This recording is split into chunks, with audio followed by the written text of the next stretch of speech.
You already know what it is. Live, uncut, unedited. All right, this is where we tell the truth and shame the devil. All right, all right, all right. We back again, again and again and again and again and again. I tell you, don't forget to show your boy some love with some stars. All right, you can support me by sending stars. All right, that'd be beautiful. If you can't, it's no problem. All right. I love being black. And I got to tell the truth. Tell the truth and shame the devil. All right. It's good seeing you guys. Good being back on live again. Vince Miller. What's up, brother Vince? How you feeling, man? How you feeling? How you feeling? I'm having a great day. I want to give a shout out to my YouTube family for coming on. Those of you that's not following me on YouTube, you can subscribe to my YouTube page, Martin G. Johnson, One Faith, One Fold. Hey, listen, people, I might block you on Facebook, but you're still able to come here on YouTube. So, hey, do you. And I'm going to do me. Eddie Heimer, what's going on, man? Delisa Fisher, what's going on? What's going on? I tell you, Tina, man, did y'all see that video that I put up? That young man cussing his parent out. Oh my God, Miss Emma Harris. We're gonna show that today. It's on my page. And my goodness, it's gonna be a great discussion today. Look at my YouTube family coming on in. Make sure you guys share the video. Please share the video. If you can't share the video, tag someone in the video. You could do that. Send it to them in the inbox. Text it to them. Modesta Otis. All right, I see you. All right. Miss Emma Harris, Sandra Randall. What's up, Sandra? Tina Anthony. I see you. I see you. Delisa Fisher. I see you again. I see you again. I see you again. What's up, Sonia Palmer? Hey, nephew, let's get it on. Let's do what you do. Awesome job. Love you. Thank you. Let's get it on. We ready to get it on. We're going to talk about it. This line going to be so long when they call in. I tell you. Call in number 872-299-0808 or 872-297-6389. Credit repair. Relentless credit repair. All right, credit repair. Kimberly Harrow. What's going on, Kimberly? All right. Here's my favorite one. I always get a name wrong. Miss Turmoil. All right, they calling in already. All right, that's what I'm talking about. We're going to talk about this video because I'm going to show it. Matter of fact, let me get ready to pull it up, and I'm going to show it to my people. It's amazing. Let me go here. People, we listen. In the day and age, man, some of everything is going on. There's a lot going on. Hold on, caller. I know you're there. Just give me a minute. I want to pull up a screen real quick. And I know you're there. I appreciate you. Just hold a minute. You're the first caller. You're live, uncut, unedited. And I'm going to get with you in a minute. I want to pull up this video of this young person fussing. All right, guys, make sure y'all share the video. People not sharing the video. Share the video. Yeah, please share the video.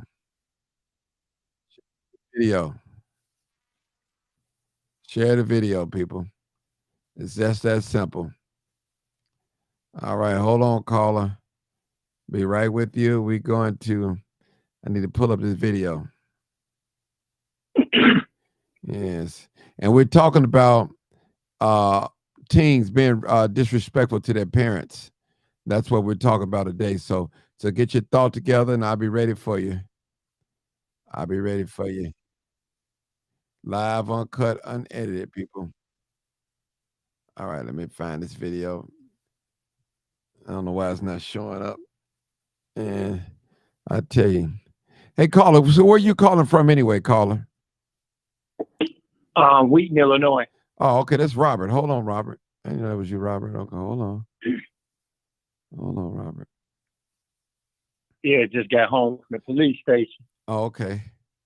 All right. Yeah. Hold on, Robert. Hold it. Let's get this. Okay. Let's get this video up. I don't know why it's giving me a hard time to pull in the video up, but I don't know. And all right, let's see. Let me go back a little bit. Yeah, okay. Okay. So everything's all right, Robert? I was on a red line today, you know, trying to just keep my composure. I'm still angry. Some dude tried to rob me at gunpoint, and I ended up stabbing one of them. Oh wow. So you telling me you Yeah, stabbed because I was somebody going. and they didn't shoot you? Well, I was able to wrestle the gun from them and stab them, and they took off running. But the security down there, vouched for me, and I told the police. I was going to my job headquarters. Amazon Right. got headquarters in the old post office building, Right. and I knew, and I felt something. It's like I felt it. I don't bother nobody.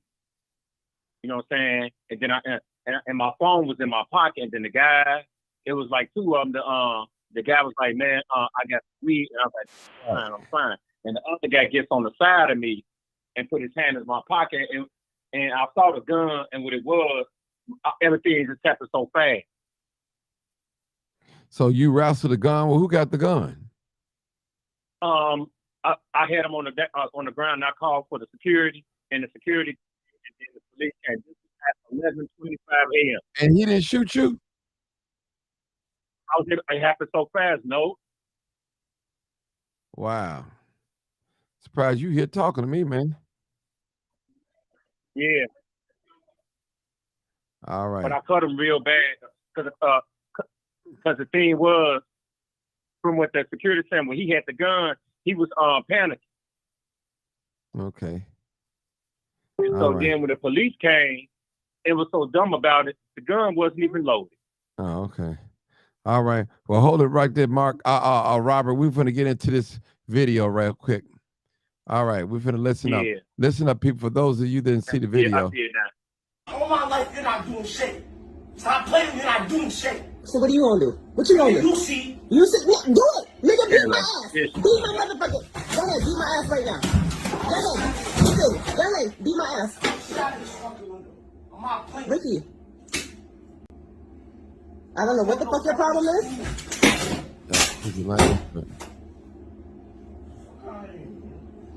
Wow. He's a young You teenager. wanna break the gun? Go ahead, break the other one. I don't know what the fuck your problem is. But go ahead.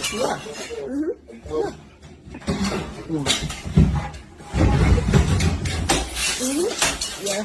Yeah. Right. Yeah. Good. Yep. You don't give a fuck? I'm not touching you? Hello? And then Hold it, caller. I'm coming to you. On the video real quick. Beat my ass. I'm begging you. Well, I'm going to stop that real quick, and I'm hold on. Okay, hold on, Rob. Let me go to the next caller real quick. 912. Come on, 912 real quick. Oh, yeah. Hey, Martin. How you doing? It's Tina from Savannah, Georgia. Hey, how you doing? I ain't going to keep you long, but I just want to say this. They're seeing too much too early at a young age, and they're not understanding the full disclosure of what's going on. So that's what I'm saying. That's all I want to say. Okay. They're seeing too much at an early age, and and they don't know what's going on. They don't understand the full disclosure of what's going on. So that's all I want to say. But I know you got a lot of other people want to come on here. So go ahead. All right. Okay, thank you. All right, I'm going to the next call. Praying for Chicago. All right, thank you. Hey, I think Dr. Sanders, that's next. Dr. Sanders. Come on, Dr. Sanders. Real quick. Hey, God bless. How are you? All right. Good evening. Yeah, well, I looked at the video at first. I was like, okay, maybe I'm seeing things. But the problem we have here, because you have a lot of families, whether it's single parent, whether it's two parent household. Some of them come from good backgrounds where they're taught the basic foundation. But then you have some that rebel, against the basic that is being taught. me having to rear 5 boys and 1 girl at the time when I was divorced, it was very challenging. I had to go learn how to communicate with my sons, and I went through the male environment program to know how to communicate. But for me to see what I see, it's not nothing new. This is prevalent all over the world, where it gets to the point to where, you know, the children, the teenagers feel that they have a voice, which they do have a voice. But it's an all how you are taught to address and have conversations, you know. No more family dinner table discussions anymore, you know. A lot of the influence you see come from television, you know, a lot of the stuff, and they feel that they can talk back. Then, you know, centuries later, you have these CFS that tells you what you better not do or they're going to do whatever. So for me to hear the teenagers, I don't know if you remember, Martin, a few years ago, there was a Chicago police officer who was caring for her 15-year-old grandson, where the mother had addiction issues, and she told him he had to go to school. He couldn't stay in the house. He had to go to school. And he got angry at his grandmother, and he killed her in the catch basin. That's what he did. Wow. This is real. This is real. Yeah, this is real. So we're dealing with spiritual wickedness in high places for real. And so to see the teens are killing their parents is demonic. It's all demonic. They need help. They need, you know, it's not the family structure. The other day I was in the store at Aldi's up here. You know, I very seldom shop on errands because I always see drama. Little boy was with his mom and his sister, and he was standing in line. And then the lady was on the phone, you know, running her mouth. And I didn't bother the young man. I wanted to see how the parent would act. And she said, "Oh, it's my fault. My bad. I'm sorry. I'm holding up the line." I said, No. Don't worry about it. So I pulled the young man to the side. I said, "Sweetheart," I said, "when your mom is kind of distracted and you're in line, put some of her stuff on the joint. That way it'll help her." He said, "I was afraid." The young man said, "I was afraid because I didn't want to get cussed out." That's what. And right after she had apologized, she went right over to the edge, you know, where they bagged the groceries, and she said, "I don't know who the F you sitting up there. You better put that." She cussed that little boy out. Wow. And I said, "This is what I'm about." So when you all are, I'm not saying your people, Martin, but when y'all cuss out your kids, what do you expect to come back? You talk to them like they're grown. You talk to them like they're your age and they understand. One thing I don't like is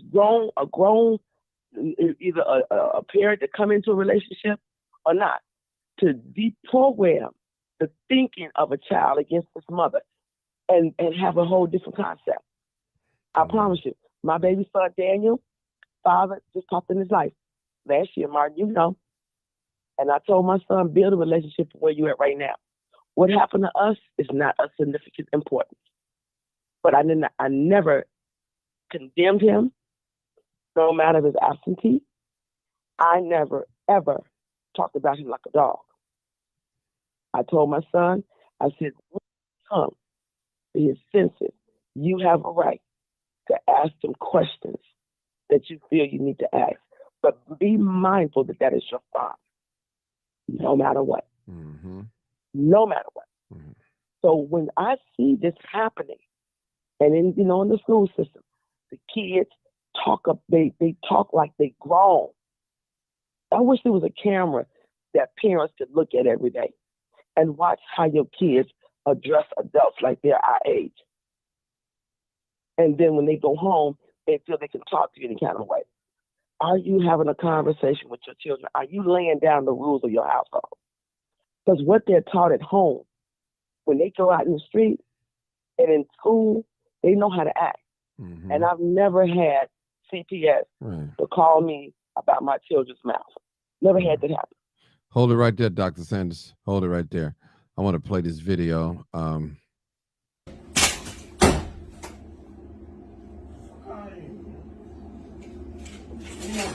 You want to break it down? Go ahead, break the other one. You want to do that? I don't know what the fuck your problem is. But go ahead. Yeah.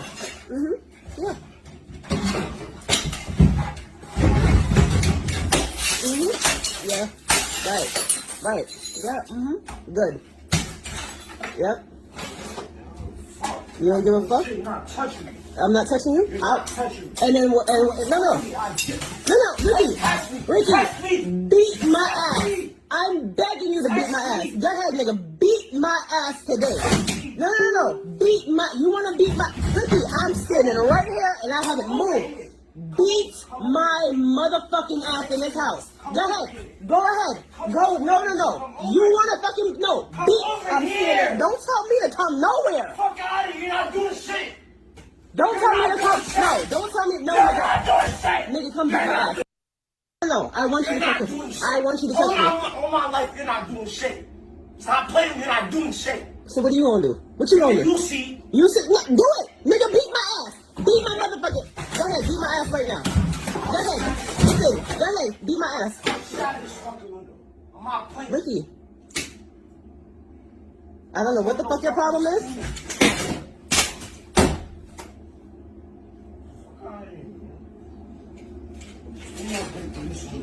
You wanna break it down?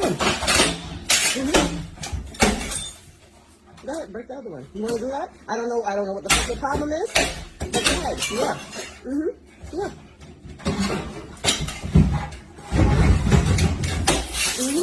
Yeah. Right. Yeah. Good. Yep. You don't give a fuck? You're not touching me. I'm not touching you? You're not touching me. And then what? No, Ricky, beat my ass. I'm begging you to beat my ass. Go ahead, nigga, beat my ass today. No, beat my. You wanna beat my? Ricky, I'm sitting right here and I haven't moved. Beat my motherfucking ass in this house. Go ahead. No. You wanna fucking beat? I'm sitting. Don't tell me to come nowhere. Fuck out of here. You're not doing shit. Don't tell me to come. No, don't tell me. No, You're not doing shit. nigga, come back. No, I want. Oh well, that's terrible. That's terrible, people.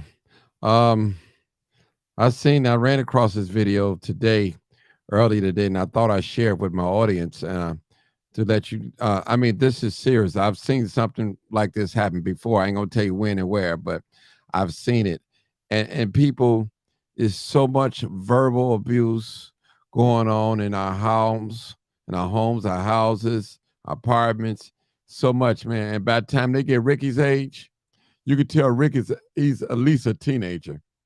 And it just don't help.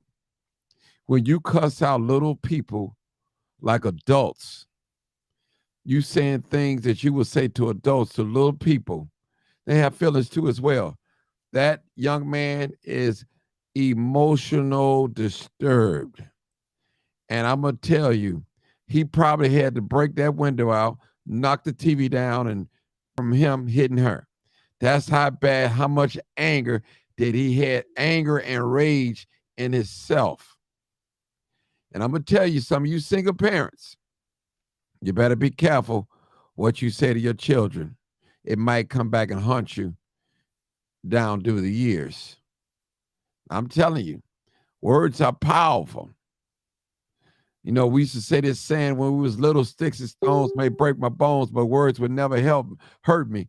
But man, words are powerful. That young man had a lot of rage in him. And I guarantee you, if she would have walked over in his personal space, even though that apartment is hers and everything in it, she probably really would have got it. And she know it. She know it. She know it, people. So I'm not justifying this bad behavior that this young man displayed at all. It's wrong. No one should talk to their parent like that. But you can tell the type of language that she used toward her son. Now, I'm going to tell you, people, some of you parents out there, you start cussing your sons and daughters out at a young age, 2 or 3. Shut the F up. Get your ugly ASS over here. You stupid BU. You dumb MF. All these cursing words that you start from a young age. And I tell you this, by the time they get 10 and 11 and 12, they so used of that verbal abuse, it doesn't bother them anymore. Doesn't bother them. And that's why we see a lot of this bad behavior on the streets of the city of Chicago, and not only Chicago, every major city, urban city, where you have blacks. So this is real, people. Our children, they talking to parents any kind of way, and parents are talking to them any kind of way. And it's not right, people, on both ends. The scripture said, Father, provoke not your children to wrath. Then also it tells the children, obey your parents, so your days on earth may be long. So he gave a command both ways. And this is terrible, people. For those just tuned back in, we're gonna go back to it and play it again. This is terrible. I want you to touch me. All my life, you're not doing shit. Stop playing, you're not doing shit. So what are you gonna do? What you gonna do? You see. You sit, no, do it. Nigga, beat my ass. Beat my motherfucking. Go ahead, beat my ass right now. Go ahead. Listen, go ahead, beat my ass. Get out of this fucking window. I'm not playing. Ricky. I don't know what the fuck your problem is.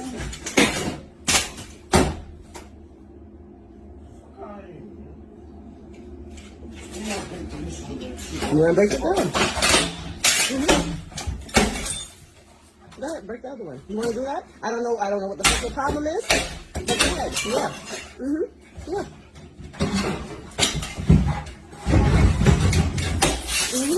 Yeah. Right. Yeah. Good. Yep. You don't give a fuck? You're not touching me. I'm not touching you? You're not touching me. And then what? No, Ricky, beat my ass. I'm begging you to beat my ass. Go ahead, nigga, beat my ass today. No. Beat my. You wanna beat my? Ricky, I'm standing right here and I haven't moved. Beat my motherfucking ass in this house. Go ahead. Go. No. You wanna fucking no? Beat. I'm here. Don't tell me to come nowhere. Fuck out of here, you're not doing shit. Don't tell me to come. No. Don't tell me. No. You're not doing shit. Nigga, come beat my ass. All right. Enough of Ricky. All right, people. Enough of Ricky. Now, I mean that's some disturbing. It is like she was egging them on. You know the thing, Martin, is that there's brokenness. This is why the young man, and I'm not justifying his right, what he's doing is wrong, because he's half of a man. He's half of being a grown man. And women cannot fight a teenage boy like that. There's brokenness going on in that household among her, possibility, his father, if he's there or not. There's brokenness. And being whole is not going to, you can't cover up being whole. And that's what's wrong. Because when they get a certain age, you can't whoop your son that's a teenager. Because look at what time did they start? They started at 13. Think about it. 13, double that. That's a half. That's a percentage of being a man already. And a man in this instance is not going to take that kind of hurt. There's brokenness that need to be worked with. It's not enough counselors in the world to help families. You have men that are broken, Mark. They don't even know how to be fathers. They don't even know how to be no husband. They're so broken. And the women are left with trying to know how to grow these men up. But you can't, because women, we're not men. We don't think like men. We don't have men emotions. We only can give what we can as a mother. It's, when you whooping a child, used to be back in our day, Martin, you can get whooped until you're 17 years old. Not no more. It's a war out here. And it comes from being broken. Okay. Who's going to help him? All right. Who's going to help him? Hold it right there. Who's going to help her? Hold it right there. Next caller. Hey, caller 912. Hey, Martin, this is Tina. I was calling to tell you, I was looking at a show today, and I was looking at Dr. Phil, and they got like this fentanyl drugs, like these kids going out here getting these pills, and people selling them these pills, and they don't know that these pills got fentanyl drugs in it, and these drugs killing these kids, making them act out with family or whatever, but they got this they said they got this new drug being made in China, and it's a new one coming out called ISIS. And they say it's 22 times worse than fentanyl, and it's killing people, because they had a couple of people on the panel today, and they had one lady, she lost 2 sons over fentanyl overdose, and it was like 100% fentanyl in it, and it killed her son. So I think a lot of times, I know a lot of these kids be going through stuff with home problems and stuff, but a lot of them be acting out because they be getting pills from their little classmate at schools, and they don't know what they're taking, and it just make them act out. When they get home, they're acting out, just get aggressive. So, that's all I want to say. They're getting it from the school and stuff. They might be getting it from somebody on the corner or whatever. But I just want to tell you what I observed today while watching Dr. Phil. It's a new drug coming out here called ISIS, and it's being made in China. Okay. And like they say, it's 22 times worse than fentanyl, and it's killing people. Okay. And yeah, y'all can look at the episode of Dr. Phil for today, May the 25th, 2023, and y'all sit down and y'all listen to those families crying about their kids who done died of fentanyl overdose. Okay. And that's all I want to say. Thank you. And I worked in medical places where we get a lot of kids came in there, and that was a lot of them problems. They had home problems from other stuff, being molested and all kind of stuff. But a lot of them came in there from getting stuff from their peers and classmates, taking a pill from somebody, and they tell them, "Oh man, it ain't gonna help, it ain't gonna hurt you. Just take one pill, and it got fentanyl in it, will kill you on the spot." It's like this because they got 100% of fentanyl in it. That one pill. Okay.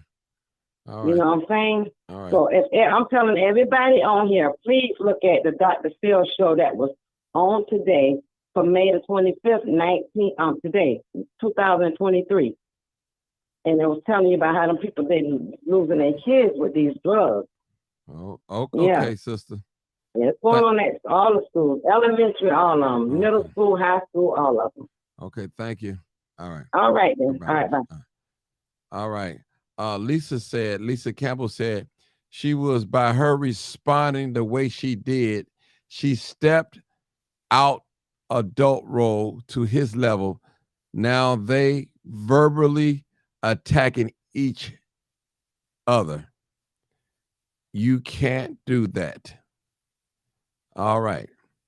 Now, people, listen, let me just say this. We got some problems that need to be addressed. We definitely got some problems that need to be addressed, people. And we have to address them amongst our teachers. And listen, that very same video that we watched today and listened to, somebody that's on this live probably went through that or knows somebody that have experienced that with their youngster. I'm telling you. And a lot of mothers, you're afraid of your teenagers. You're afraid of them. You're afraid of them. I tell you, this is what happened when you don't do a good job of raising your sons and daughters, these outbursts, and talking to them any kind of way. All right.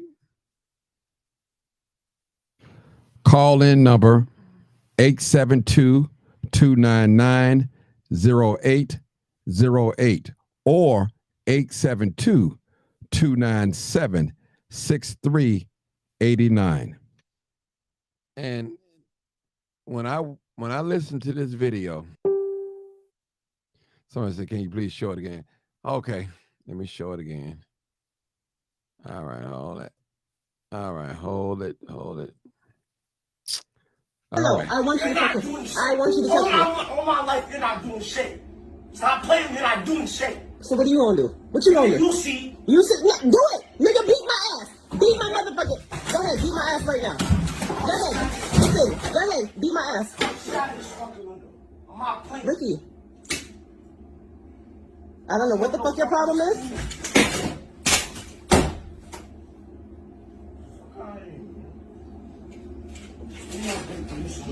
You wanna break it down? Go ahead, break the other one. You wanna do that? I don't know what the fuck your problem is. But go ahead, yeah. Yeah.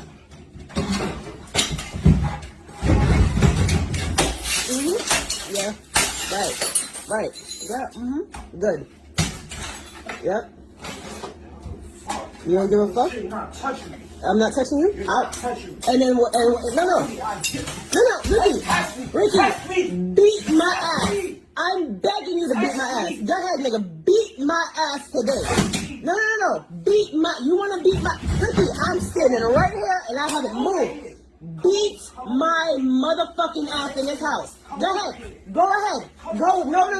You wanna fucking no? Beat. I'm here. Don't tell me to come nowhere. Fuck out of here, you're not doing shit. Don't tell me to come. No, don't tell me. No, You're nigga. not doing shit. Nigga, come beat my ass. No, I want you to touch me. I want you to touch me. All my life, you're not doing shit. Stop playing, you're not doing shit. So what are you gonna do? What you gonna do? You see, You sit. Yeah, do it, nigga. Beat my ass. Beat my motherfucker. Go ahead, beat my ass right now. Go ahead. Listen. Go ahead, beat my ass. get out of this fucking window. I'm not playing. Ricky, I don't know what the fuck your problem is.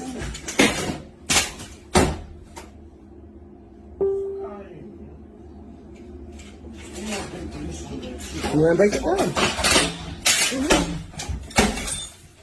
Go ahead, break the other one. You wanna do that? I don't know what the fuck your problem is. But go ahead, yeah. Yeah.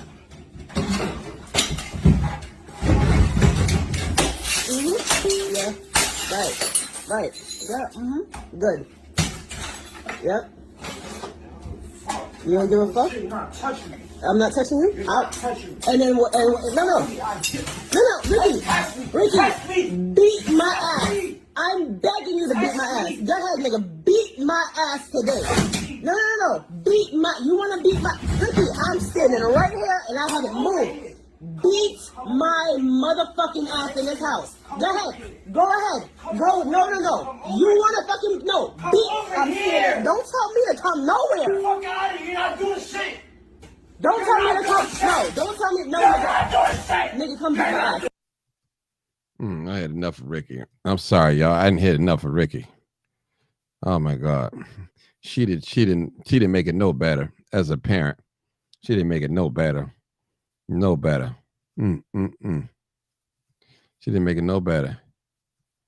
Oh my God. All right, I need some new callers. Come on in, call in. Call in number 872-299-0808 or 872-297-6389. Martin, I got a question. Go ahead. It's regarding the trend that's going on. Our church is going to be down there tomorrow, Okay. and they're asking for 50 men to be down there just to encourage, offer prayer and encouragement to the youth tomorrow. Okay.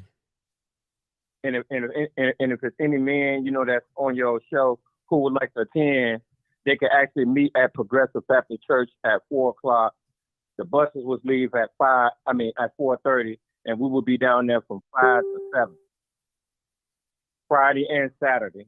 Saturday at 31st. Okay. Thank you for that announcement. All right. You're welcome. All right, people.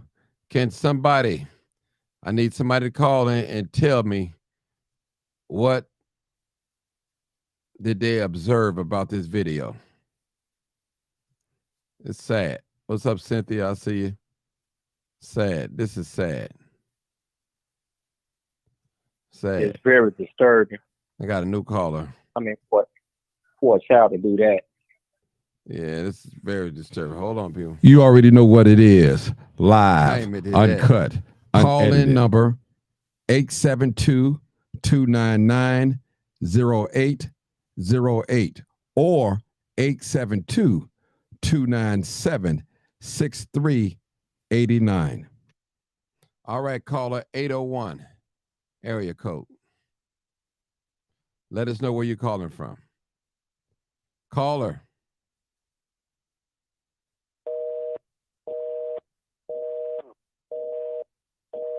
Really? Caller. Hello? Yes. How you doing? Hello? I'm here. Oh, okay. I was getting a busy tone. Mark, hold on. Okay, I don't know how you getting that. Not on my end, but I heard it. Yeah, I don't know what happened.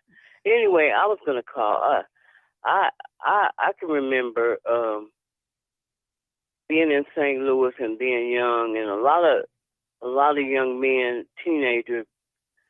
It was hard for male children. You know what I'm saying? Especially like that young man that I saw in the video. My brother was the same way, and he started out when he was like 6 years old. And the anger was just really bad with him, you know.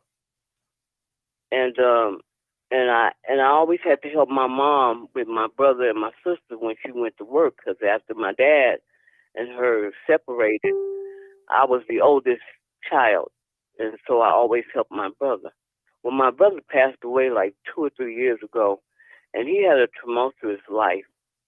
You know, it was really a lot of just drugs and alcohol and just everything, domestic violence, you know. And so, to say this, he died, you know, and with his last words telling me that he loved me and that he wanted me to forgive him for not listening to him and keeping him out of trouble. Problem is, the teenagers, when they walk out that door, because I have 4 sons, when they walk out the door, they are, everything is out there. Temptation, everything. Drugs, everything. They have to fight their way through school, back home, and then come home and deal with their parents telling them, don't do this, don't do that, don't do this. I know, because I had to do it too, you know? And it's hard. I worked for Job Corps for 15 years. And all the children that I had, the youth that came from Chicago, St. Louis, California. And all they could tell me was my mom was on drugs, you know, and I didn't have nowhere to go. So I had to come to Job Corps. And the heartbreak was just horrible. And I when I would come home from work, I would just cry. And I look at my own children. You know what I'm saying? Mm-hmm. I have 4 sons, so went through a lot. But mental illness is so very real in these children's lives when they're little. And if they don't have the support from the community and the church, it just goes downhill after that. And if it hadn't been for my church helping me with my sons, I don't think they would be as old as they are right now. And they're in their 50s and late 40s. So do you believe that no, let me ask you a question. So your brother wound up dying. He wound up dying, Yeah. right? And he was Yeah. did he get in trouble with the police as well? Everywhere. He was down in Boys Town in Chillicothe, Missouri, and everything, stealing, selling drugs, doing everything. And he was young. And the older guys had him out there stealing cars. My mom couldn't do nothing, and my uncles and them was trying to stop him, and my dad and them, he even beat my dad up, It was horrible. He was just had so much anger in him. It was just, the anger was just like that boy in that video. Just anger. Uncontrollable. Mm. And when I seen that reminded me of one of my boys. He got so mad one time, sometime after at school, they kept picking on him. He was being bullied. He came home and I had a fish tank, and he just broke the whole fish tank. We were sitting there watching the movies, and he got mad, and he just broke the fish tank. And I said, "What's the matter with you?" He said, "I'm sick of this." He's 13 years old. I'm sick of this. Mm. So the anger was building up from the time he was little, because he always getting picked on at school, bullying, and nobody would listen, and the teachers wouldn't listen, and I was listening, and I would go to the school, and they wouldn't do nothing. It was just a lot of anger. Each one of my boys had anger building up in them. But when they would leave out that door after me, I used to make my kids fast and pray. I was in the church. And we used to fast and pray on the weekends, go to church and fast and pray. And then the rest of the week would be okay. Sit down, do your homework. Let's eat dinner. Let's have prayer. Even though their dad wasn't there at that time, but that's what we did, because I was raised like that. I had my dad. He was at the table. My mom. The whole, the traditional. Mm-hmm. So how is one of your sons doing now? Well, I have one son that's mentally ill. He has schizophrenia. I got another 2 sons. All of them been in jail, because when we moved, we live in Utah now, but when we was in St. Louis, they never got in trouble. But when they moved up here, they kind of grasped onto the city. You know what I'm saying? The black kids or the whatever was in the city, they just grabbed onto it. I tried to keep them in church as much as I could, and then I got out of church. So I blame that on me, It was my fault that Did you have a husband? Well, my husband and I, we were divorced. Yeah. Oh, okay.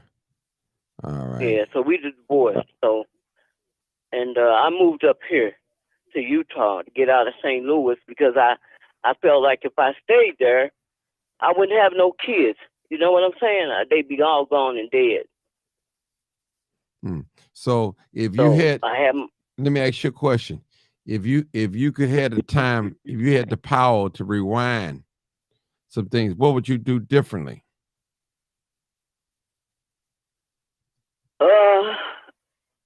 Oh gosh, a lot of things. I would have paid more attention to my children, but when you're a single mother, I had to work 2 jobs just to even pay the rent. You know what I'm saying? And one job had to cover for the rent, the other jobs, the utilities and school clothes and food. And yeah, I got whatever the assistance I needed, but that still wasn't enough. When you got 4 boys, you got they want to be in sports and everything. You know what I'm saying? And so I had to put in for that, and it was hard, but I had a lot of help from the church.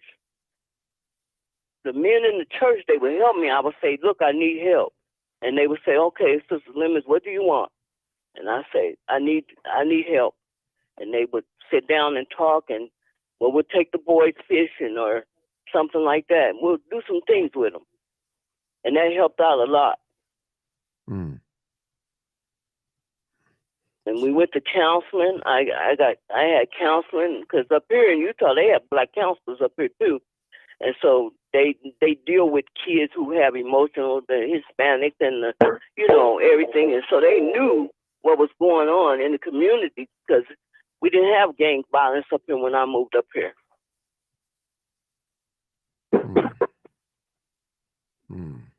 So So it's let a me hard. It's let a me hard. ask you When another. young men have a hard time.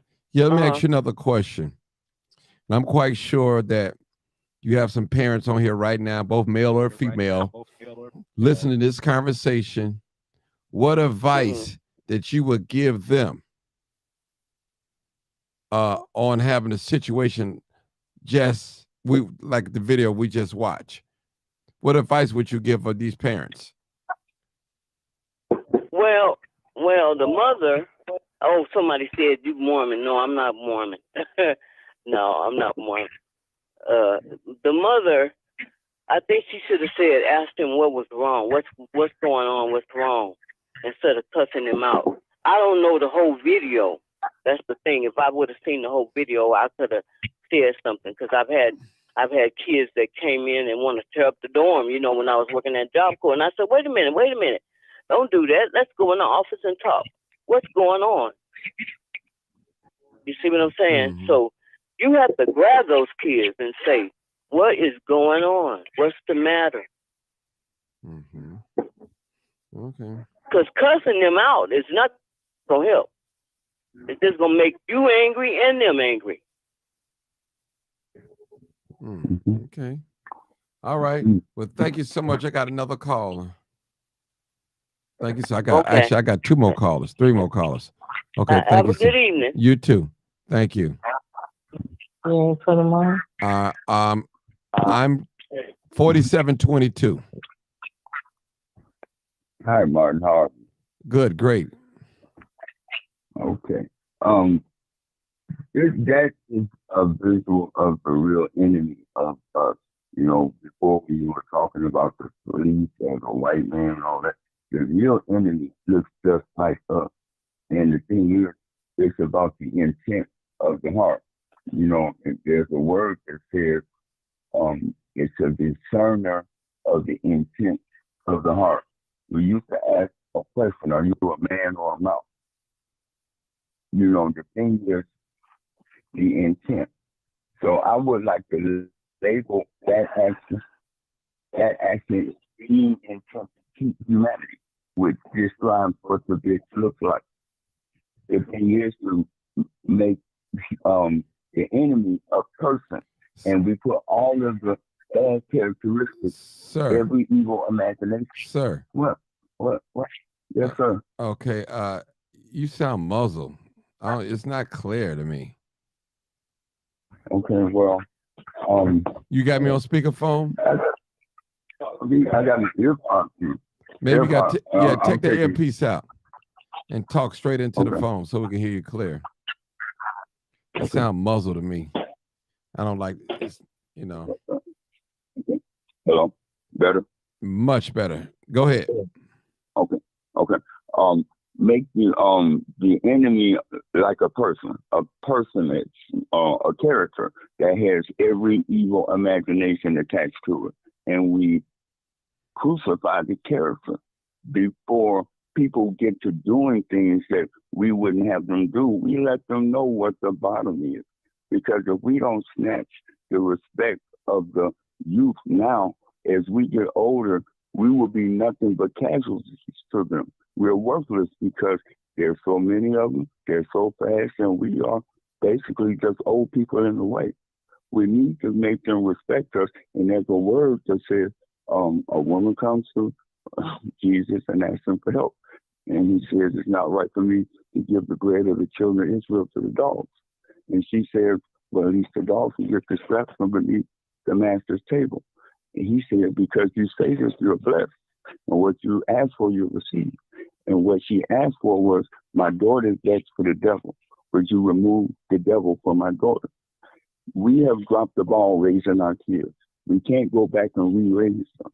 So we have to let them know what the bottom is. This is a graceful safety net to advertise the things that we don't want, what the bitch looks like. Being intent to cheat humanity unites all of the enemy into one personage against all of us. So we can all hate the bitch in us. Now, we all have to carry our cross. This is the behavior. This is my being intent to cheat humanity. And I carry it on the cross because you know what? We're all selfish and insecure by nature. This is our motivation, sin. So if we understand our motivation, we can see his motivation even in the video. He's selfish, he's insecure, and he wants to run something, but he has no control over things, so he throws a tantrum, just like a little baby. This is adolescent behavior. And people, there are big people that are youth.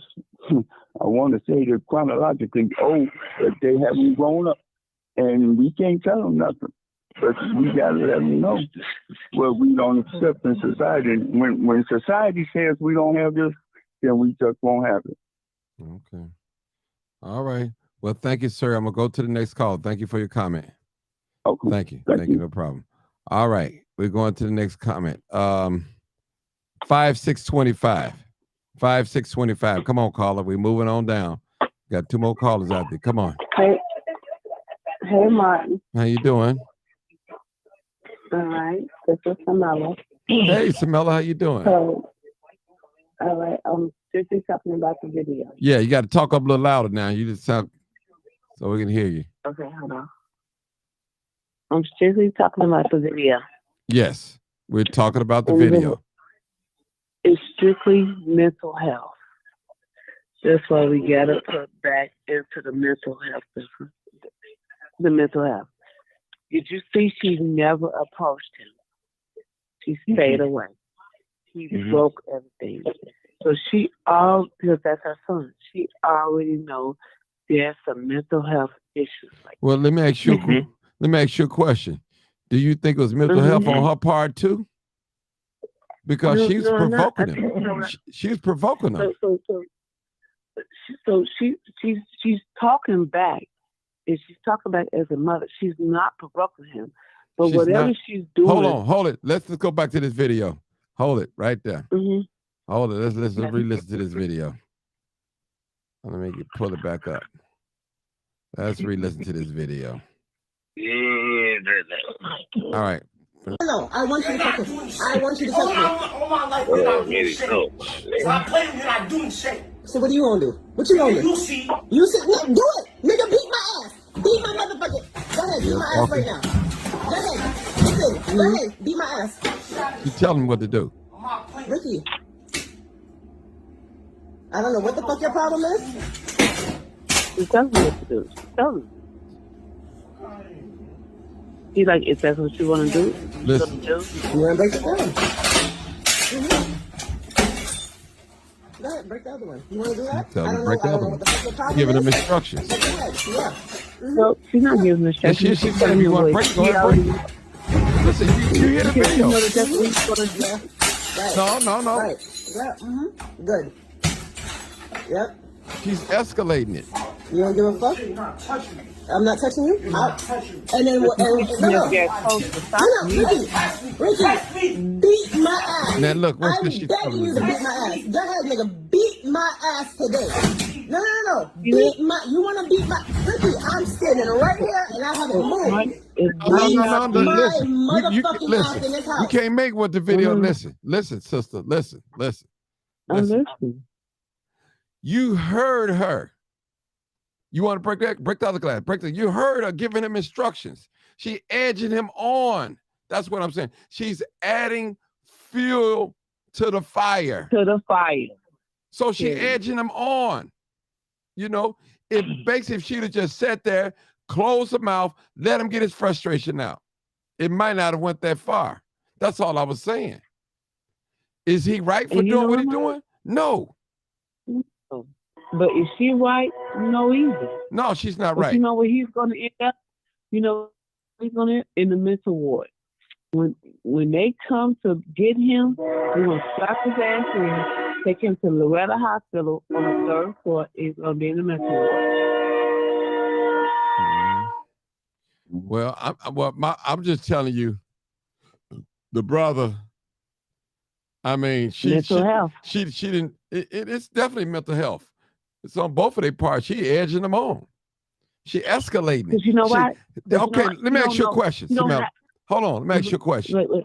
What did she do to try to de-escalate the situation? You tell me that. Nothing, because she don't know. She don't have the tools to deal with a mental health child in her house. It's So- quite obvious she don't have the tools. She don't know how to deal with it. Okay. You gotta, and he ain't no kid, and he ain't no baby, so he's been doing this. But she don't know even how to deal with her son to have a mental health illness. She's gonna bust the window out. Do this. That's not what she don't have the tools. Okay. All right. That's it. I'm gonna go to the next caller. That's it. Okay, man. All right. Thank you for calling, young lady. All right. Martin, what started the escalation in the first place? I have no idea. Well, according to the what I said, they were saying that he wanted to go outside. So she didn't want him to go outside. So that's what that is. That's according to when I ran into the video, that's what it said. But 6862 caller, you're next. With these few callers. I think 6662? yeah, I think that's it. I thought it was 8. Okay, 662. I'm getting old. Come on, callers. What you notice about this video? Hey, Martin. I had seen the video earlier, and I think she should have used a different approach because this is Cheryl Blakely. Hey, Cheryl. How you doing? Hey, and I was calling actually because my girlfriend last month, her grandson beat her and stabbed her to death. Now, this is not a young lady who deal with situations the way his mother deal, because we met in the program. We went to NA meetings together. And I knew this young lady, and her lifestyle was different and handled situations different than the way his mother did. I went to her funeral April the 12th. I came home. You was on live, and you was talking about suppose your child do something and come home and tell you about it, would you turn them in? I wanted to call you that night, but the mother could have handled it different. You could have said, "Oh, well, see, her situation is different too. What's wrong, son? No, honey, I don't want you to go outside today. Why don't you stay around the house with me and we can do some things together?" And especially when he started going off. Instead of cussing with him and telling him to do this and do that, no, that's not the right thing to do. I'm You listening have to my to notes. choose. I got my opinion. This boy tore up his mama house, mental illness, they don't know if he on drugs. Yeah, Okay, I I'm heard sorry. what I'm talking. Right, I muted out. Go ahead. She should have called and got some help from him. Instead of edging him on, She she said arguing something. with him. I would have My called. best I would have friend, called. Go ahead, sis. I had to knock out. I don't know I don't know, cause like they saying, these kids are getting into these drugs these days.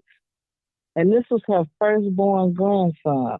He's about 21 or 22, and he was living with her. He had a father. He had some other siblings. He had a mother. Her daughter was the grandson's mother. So it must have been a problem at the mother's house for him to move to the grandmother's house. Okay. Did I don't know the whole story yet.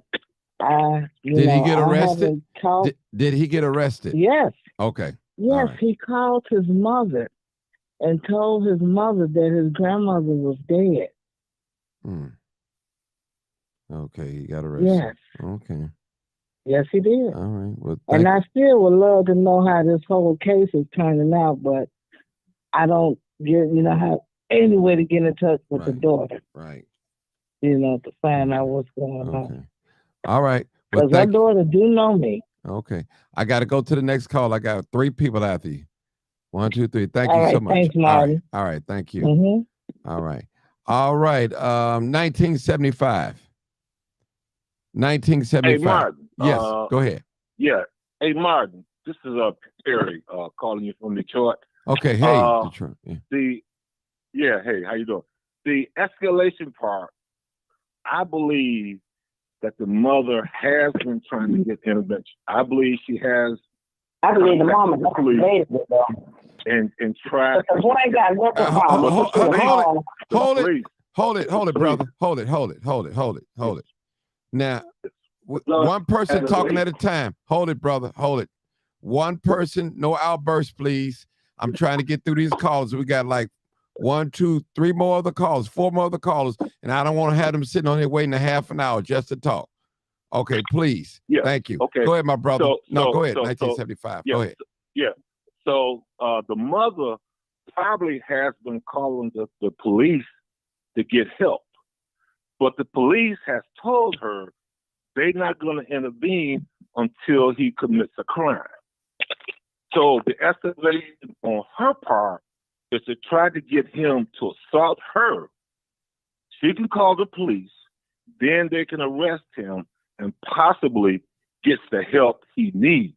Now, if that's the case, he gonna be sitting down there in Cook County Jail for a year or 2 years before the case is adjudicated. Ain't no telling what he's gonna be exposed to. But when it's adjudicated, then they're gonna get him the help that he needs. Well, let me. So, Mark, hold on, brother. Hold it, brother. This young man don't look grown at all, so he would not be sitting in the Cook County Jail. So I just want to help you out. Okay, I just want to help you out on that. Okay. That's fine. But the fact that she has been calling the police to get help, they have told her they cannot intervene until he commits a crime. That's she wants him to put hands on her so he can get arrested to get the help he needs. That law is checked. Yes, they need to change that. That law is checked. And notice, he's not stupid. He didn't put hands on her. He knocked the window out. He tore up property, but he did not put hands on her because he knows that he will go to jail. Okay. Yeah. But that's not, man. Look, man, I have 2 girls I raised. You got kids that you raised.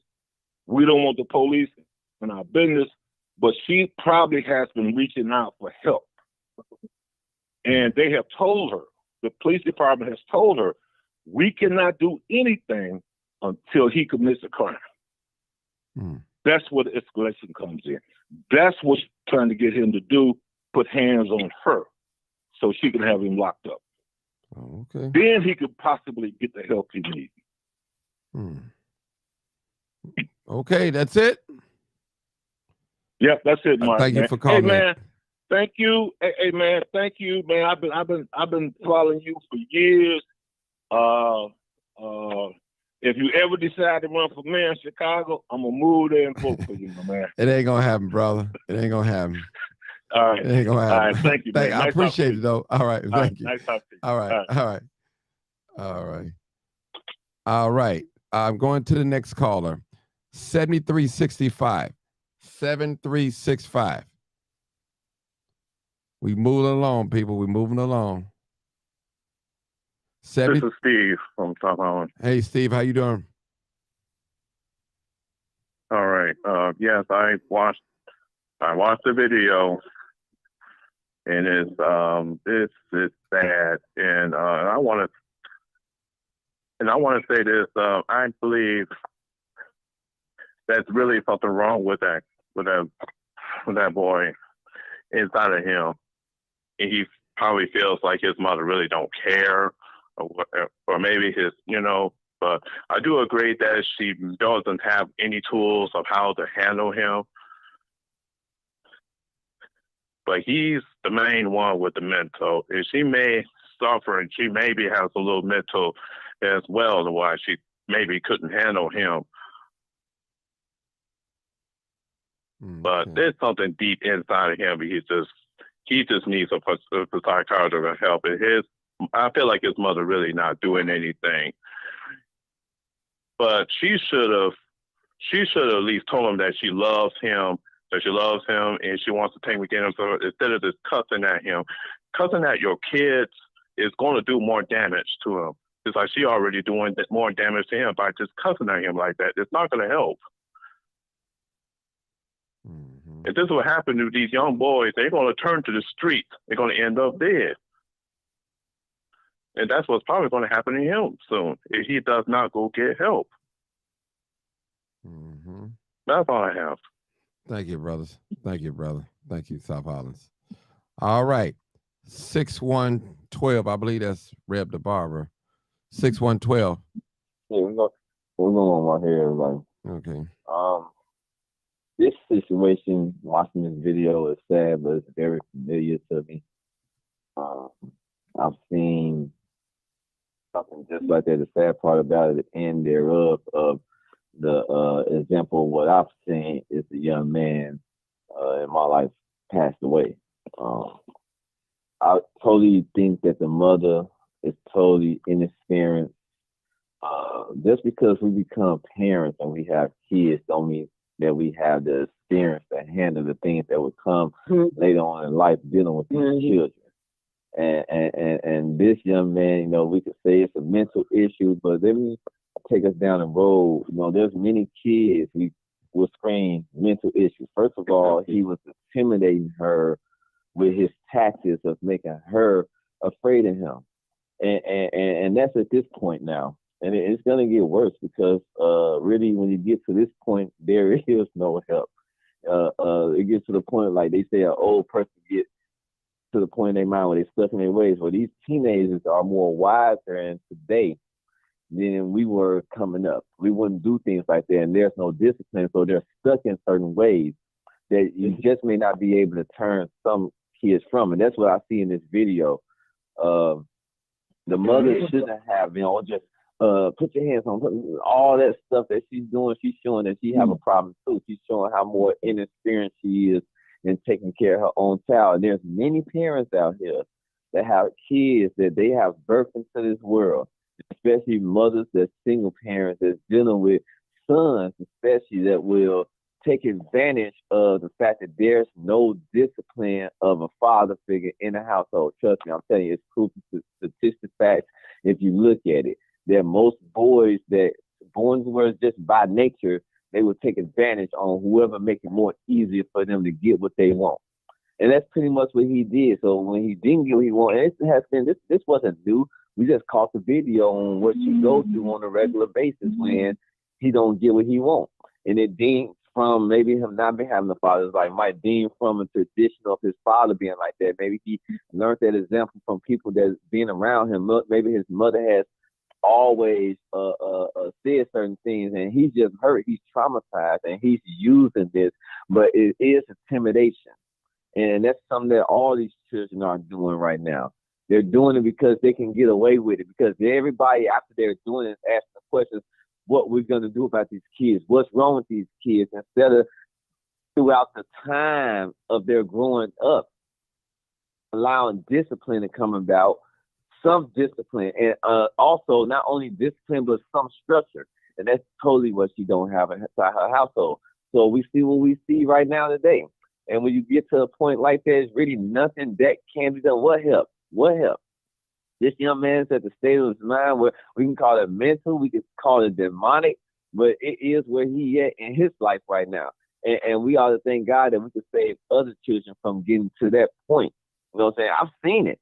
And the end thereof, the life that I've seen of a young man end up killing the baby and end up dying 5 minutes later by the hands of the police. My son, brother. So that's where that's at. I mean, honestly, there is no answer for some of these children that's out there. And he seemed like the one that loves to intimidate his mother when he don't get his way. And that's what I say. Okay, thank you, Red. I'm going to go to the next caller. All right. All right. 1660 again. Hey, Martin, how you doing? Wow. Hold on, make sure my speaker ain't on. Yeah, that's a sad situation. First of all, should a young man have a mental illness? And if not, what caused him to be in the rage that he is? And is it the first time that he did it?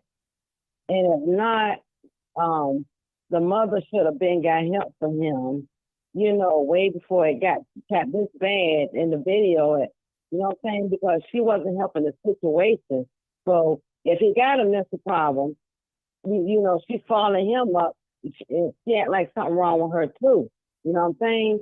Because when it first started, he should have got some kind of help. I don't know how Chicago law is here in Georgia, but let me break it down to you like this.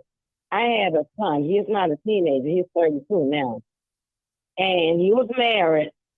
And he got his wife calling me one day talking about, he said he want to go to the bridge and jump off the bridge. So I say, okay, you playing crazy. I said, because there ain't nothing in your life that bad for you to go jump off on the bridge. I say, go ahead on. I say, but I told him I would get a 1013 on you. That's when the sheriff come get you, handcuff you, and take you to like Georgia Regional. That's a mental hospital. I said, you will lose your CDL license and everything, right, Maurice? Okay. I said, you will lose everything. So, no, mommy, I ain't like that. I ain't crazy and all kind of stuff. But this girl who he was married to, she a pill popper, had my son popping pills because he hurt his leg and he was in pain, and she was giving him these pills, and he got an opioid pills, and he got addicted to it. I said, I'm going to the sheriff department and get a 1013 here in my city. And I say, and that's where the sheriff come out and they pick you up, take you to the mental institution. I said, you're going to lose everything you got. You're going to lose your CDL license and everything. And he loved to drive truck. No, Mama, ain't not like that. Ain't not like that. He begged me, please, Mama, don't call him. So he got straightened out with all that, because he was going like through a separation with this old crazy woman he was married to. So anyway, come on, he got better. Come on, end it up because I got to go next caller. You had 3 times. Okay. All right. Okay. Well, anyway, he got better, and now he's on the road driving trucks for a company in Texas, and he's doing fine. Wonderful. But, I'm just saying sometimes, I don't know what it be. I don't know if it be on drugs or they be going through mental illness, but you shouldn't have to follow him up. The mother should have got some help. Non-emergency help, not with the police involved. All right, I got to cut you short right there. That's all I want to say. Thank you. Okay. Okay, go ahead, Mike. All right. All right. 0900. Go ahead, caller. Hey, Martin. Hey, how you doing? I'm good. Okay, so I saw this video, and you know what it is, Martin? Even in the Bible, it says that a parent should not provoke their child to wrath. Mm-hmm. And that's exactly what she was doing. She was egging it on, and she could clearly see that he was upset for whatever the reason was, and she wasn't trying to de-escalate it at all. She was just provoking him. And, I believe that if she would have come near him, like he told her to, that he really would have put hands on her, because, he already showed that he was violent by punching out the windows. And, there's other teens who have killed their parents and beat their parents. So I think that she knew that he would do that, which is why she stood where she stood. But the thing, what it really comes down to, Martin, this is something that's really prevalent, this kind of behavior and ideology that's really prevalent in the Black community specifically, where we just don't have good communication and coping skills. We don't know how to communicate with our children, and therefore the children grow up, and the only way they know how to express themselves is through anger and violence. And it takes somebody, a teacher or whatever, to come across and teach you the right way. And more than likely, this boy didn't have a father in his life. And so that's another problem with the boys specifically. They don't know how to handle their anger like a man should have. That they know how to handle it in an emotional way and shut down and get angry and like most women do, you know. So it's not surprising to see and listen to her and her attitude, and you know, it's just sad, you know. I don't believe this boy. Obviously, I don't know this child, but everybody's saying he got mental health issues. Not all of these boys who act this way have mental health issues. These boys are frustrated. You know, they don't know who they are. They don't have an identity. You know, they struggling within themselves. They don't have a father. So, you know, they looking for a masculine role model, and they get frustrated, you know. And it's sad to see that his own mother couldn't even empathize with him enough to, you know, just, I don't know. But I'm going to say this, for him to get to that point, she lost the battle a long time ago, because like someone else said, he didn't just start this today. He started this kind of behavior when he was 7, 8, 9 years old, where he started showing signs of aggression. And because more than likely, I'm going to say it, more than likely he don't have a father in his life. She was just doing her best just to, you know, pacify him, or maybe she was talking to him like this at 7, 8, 9 years old. And it's just progressed into this. You know, it's like these women, they have these boys, and, you know, they all cute and they can dress them up and post pictures on Facebook and stuff like that, but they treat them like they're an accessory, or that they're a doll. But they don't understand that these boys are going to grow up to be men. And when they're 14, 15, 16, they're going to be stronger, and in a lot of cases taller than they are. So, you know, we got to do better. We got to do better, you know? Well, let me just say this. I agree with just about everything you said, but I want to just correct you on one thing, that I think that it's not a black problem. That's a universal problem all across the board. I've seen young white kids do the same thing, break out, had them spasm, whatever you call them episodes. So it's not just black people. So I'm not gonna let you put that all on us. It's not just black people. More so, you probably see it more in the black community, because our ills are exposed to the whole world more so than anybody, but it goes on in everybody's community. Trust me. That's right. The teens off the chain. You know, because, well, how I know that? Because if that's the case, you got white teens that's running inside the schools, shooting up schools and stuff like that. That's one sign showing you that something is not right at home or with the person, the individual. So I agree with you. You're right. Yeah. It's not just in black families. It's in white families too, and other families. Spanish, but the issues look different. The issues in a lot of cases look different, Martin. It look different. Well, we won't know unless we be exposed to it and know what's going on. See, the thing is, we only know what we surround ourselves with. Listen, a lot of black people don't even know how to relate to white people, because they didn't go to school around them until they got in college. They don't know. Listen, white people do the same exact thing that black people do. Nobody can get more violent than they are. They are some of the most violent people on earth. It has been proven. They have committed genocide on races, on the Indians, on black people, on all races, on the Mexicans. It's history. So they are violent people. We just don't see it. It's hidden. A lot of things are hidden. So I'm not trying to make this a black and white issue, but it's not just black people. It's not just happening in the black community. And I understand what you're saying is right. A lot of our young African men or black men, whatever you want to call them, they are too emotional like women. They don't know how to control their emotions. They don't know how to bottle it up. And you're right. We have a problem. And I'm admitting it. We have a problem with our young people. And Mark, we have a lot of psychological issues in the community. Rightfully, I'm talking deep rooted. Rightfully so. Rightfully so. I mean, generations. If you had people in slavery for generations and hundreds of years, and all they know is trauma and no treatment, and you just put them out there, that trauma is passed down from generation to generation to generation. Of course, we got a legitimate reason why we act out. What's these other people's problems? They ain't never been in no slavery. Nobody never committed genocide against their race. Nobody never poisoned Well, them. it's a sin problem ultimately, Martin. Ultimately, in course. the end, it's a sin problem. Of course. So all unrighteousness is that's the sin. problem. Yeah, it is. Yeah. All unrighteousness is sin. Yeah. At the end of the day, Martin, these boys, they need masculine fathers in their life to show them how Agreed. to be a man. Agreed. And that's the problem. And until that changes, we're going to continue to see these problems because despite what people want to believe, a woman cannot raise a man because she's not a man, and a man cannot raise a woman. I'm tired of these women out here saying, "Oh, I can raise my man. I can raise a man."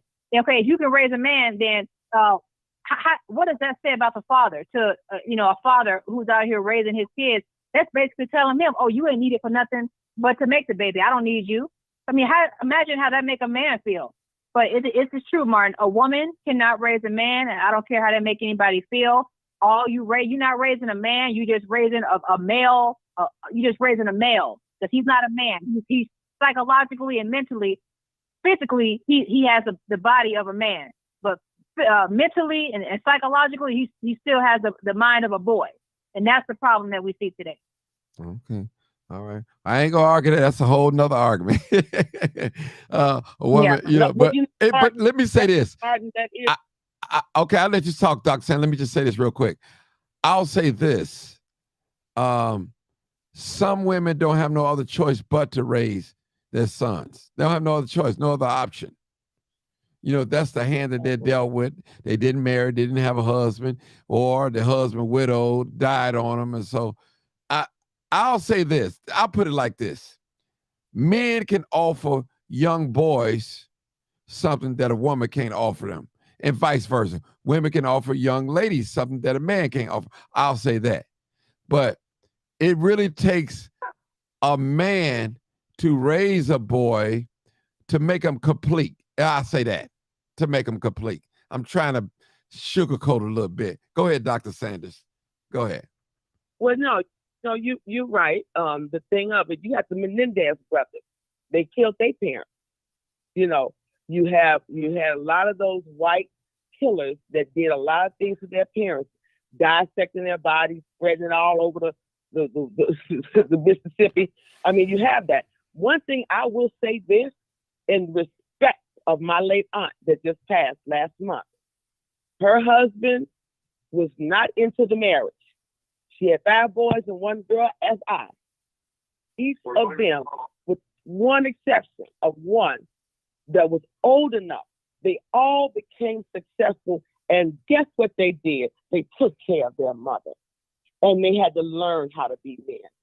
Their mother still taught them from what the word of God is and what it's supposed to be, the way that it was taught. And she raised those children. She reared those boys and that daughter in the admiration and fear of God to the age of accountability. I have grown children. I've done the same thing. The thing about it, when it comes to men, the women got to be careful what type of man you let into your house, into your life, over your children, even if it's not their child. Because sometimes the men that are broken will tear that mother apart to that child. I promise you, I'll go there. I've seen it happen. Okay. So it's very hard for a woman. She don't have testosterone. She don't have a penis. We know that. But there are some women that had to do, Martin, as you said, they had to deal with what they could deal with from a mother's perspective. Mm-hmm. Now, let me tell you something. There's no playbook on being a parent. No. When the minute a child comes out, you're learning in stages how to even nurse that child. You don't know what to do when you in labor delivery. They show you, the nurses show you how you're going to breastfeed the baby, how to put the nipple in the baby's mouth so the baby can feed. There's no playbook. You don't arrive being perfect. Oh, I know how to be a parent. No, you don't. It's in stages that you grow to learn how and what not to do. Some parents, when they're young, they don't want to whoop their parent, their child, because they're afraid they may hurt them or whatever beliefs that they have. But there's no, oh, here's the playbook. one by one. Everybody got their opinion. But the Bible gives you the right instructions. It's up to you to want to know the moralistic part of it. So you can know how to be a parent. Nobody comes into this world, I'm a parent. No, you don't. You a lie. And I'll tell you in your face you a lie. Because there's no playbook on that. You've got to learn how to grow with that infant. You got to learn the personality of that child when they're in their month stage, 0 to 12 months, 12 months to 24. You're learning all of that. Okay. Even when you get to school. Okay. Because when you get ready to leave, when you get ready to put them in daycare, that's a hard. Okay, hold it, ma'am. 0892. I hear you talking, so put your phone on mute. I'm coming to you. I got 2 people before you. Okay, wind it up, Dr. Sanders. I'm gonna go to this next caller. Okay. So it's the stage of you learning. Now, when it comes to a lot of these mental health issues, we don't know. I'm like this. You already know what I'm gonna say. Get the mama on the phone. That's how you do that. Because we don't know what escalated the problem in the beginning. We only were shown the video footage. We don't know what happened before. We don't know what happened after. But, get the mama on the phone. Hey, let's shut all it down. Now what? Come at her. You find out what's going on. All right. Hold it. 900. Just hold it for a minute. I'll come back to you. Let me take this few look. I got 3 callers. 1549. Come on, caller. 1549. 1549. Because I don't need nobody on hold. Yes. Okay. This is 1549. Yes. Go ahead. I just wanted to say, I was listening to you guys talk, and I just wanted to say that I'm listening to her talk about raising boys. And one thing that's going on is the kids are having kids. Mm-hmm.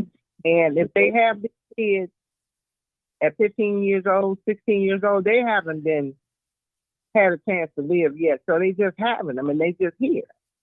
And when beforehand kids came up, you spanked those kids when they were young, stopped them with what they were doing. So by the time they got 14 to 15 years old, discipline was in them. Mm-hmm. But once they stopped where you couldn't discipline the kids, then the parents had nothing else to use. Well, let me say this, and ma'am. Let me hold it. They never stopped discipline. You just couldn't leave no mark on your child. I don't want to put that on them. I think we use that as a cop out not to discipline our children. You know, right. they didn't never say you couldn't discipline your child. You just couldn't beat them, put lead whelps on their bodies and stuff like that. So you can discipline your child. But I just wanted to say that. I wasn't trying to jump down your throat or nothing like that, because a lot of parents, they use. I'm saying if you discipline the child when they was young, I agree with whip you. them. By the time they got 15, you didn't want to beat them to death. Right. And that's when people started beating. That's when it turned into abuse. But people used to spank the kids and whip the kids when they was younger coming up. So by the time they got to be teenagers, the discipline was in them. Yes, I agree. And then a lot of the parents they just ignored it. Thought it was cute when they was doing stuff when they was younger. And by the time they got up older and wanted to do it to them, now they want to punch them and knock them out. The daddy jumping on the son. And they just let this go on all this time. I agree with you. Because I raised my boys in Chicago with the old school discipline. And then when I moved up here to Wisconsin, when I would whip my daughter, she'd cry for 2 hours, and I'm sitting here hoping nobody calls the people on me or nothing, but nobody never did. But I still continued to discipline her because when she got to be a teenager, I had to deal with that teenager. And I think just the discipline stops until they start doing wrong. And I think the discipline should be when they're younger. Because even with a baby, if you slap that baby on the hand and keep telling them, no, don't do that, then that baby going to stop going to that. Mm-hmm. But if you let the baby keep playing with it and let it go, then when he get older, then now you want to beat him because he did it. But he's been doing it all the time. So and with this mother, with this kid somewhere along the way he just got lost. So Mom, and see what. What you saying is Don't wait till they get in seventh grade, standing 5'8", 140 pounds, 150 pounds. Then you start trying to discipline them. You got to start when they're young. That's what you're saying, right? Right, because Okay. now when they get old, it's the biggest you. Now you're going to abuse them because they're not going to let you whoop them at that age. So now you're trying to abuse them. And it's they've been doing it so long, and I don't know. Some people might get lucky and stop them, but a lot of times they just keep on at what they're doing. Okay. All right. But I believe that if we get back to just being a part of our kids' life, knowing what's going on from the time they're young, we can avoid this cycle that keeps going. But everybody got to be on board. Right. That's true. Can't just wait till the kids do something wrong and now here you go. Like this mother, somewhere along the way. And another thing I noticed, what we used to get a whooping for at school or whatever, as soon as the kids start acting out at school, the first thing they want to do is put them on medication. Mm-hmm. And I worked for a school district, and a lot of them kids, I'm telling you, just needed a good old-fashioned butt whooping. Mm-hmm. And they was on medication for no reason. I'm gonna say this and then I'm gonna get done. I had a friend that had a son. I remember them taking him out of the elementary school in handcuffs because he didn't have his medication.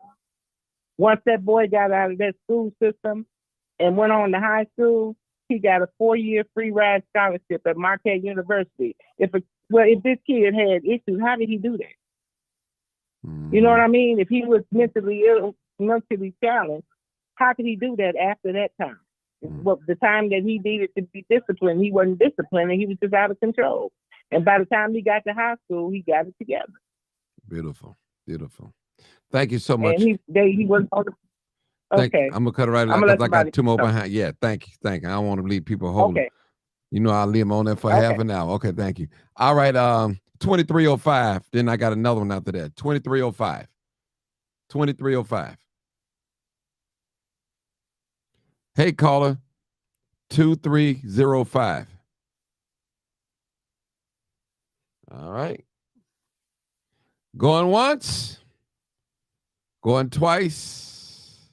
I take her place. No. I got to go to. I got another call. Then I'll let you come back. I told you, hold on. I was coming back to you because I ain't let you finish. Okay. 0892. 0892. Go ahead, caller. 0892. Hello, Mr. Martin. Hey, hello, how you doing? Hello, Mr. Martin. How are you? I'm great. I just want to address something that people are not addressing. Well, let's hear. I want to hear. I love to hear. And something what that different. is, Martin, is people are not addressing that a lot of these children are not mental. They're so quick to label these children as being mentally ill. But a lot of these children, they're not mental, but they are. Right. They are contaminated with unclean spirits. Say it, sister. And a lot of these parents, they see these unclean spirits in their children when they're very little. You can see the spirit of anger, perversion, jealousy, all of that in your children. I know I have family members that ignored those spirits. And when they ignored those spirits do not disappear, Martin. They mature. By the time these kids got into adolescence, they were on a whole nother level. One of my relatives kicked his mother down the stairs. My friend's child, he got in her face and muffed her so hard, he snapped her neck out of place. She didn't call the police. My relative didn't call the police. And I told them when these kids was little, your child has unclean spirits in them, and they're not going to disappear. They're going to mature. And in addition to that, we have to get back to a place where we introduce our children to God. We have to take our children to church. Our children are listening to this music, trap music, rap music. This music has unclean spirits attached to them. And the kids, it manifests in these children. That's why people don't listen to gospel music, because gospel music convicts you. And don't nobody want to be convicted. Mm-hmm. You, as a parent, you have an obligation to introduce your child to God. You have an obligation to do that. When they get 15 or 16, you have no control. You have to mold them when they're small. You teach them the way they would go, and that's the way they will in most instances. But if all they listen to is shoot them up, bang, bang, da, da, da, shake it, twerk it, I know how to suck it, I know how to swallow it, and all this is, if this is all that they see, those spirits going to manifest into them, Martin. We have to bring our children into the church. Stop saying our children are mentally ill. They're not mentally ill. Their soul is housed with unclean spirits.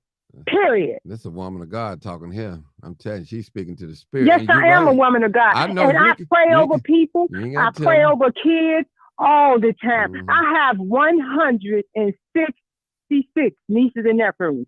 Mm-hmm. Mm. I believe I can tell when you're talking, because you're correct. And the Bible tells us that we're born in sin, but what sin we born in?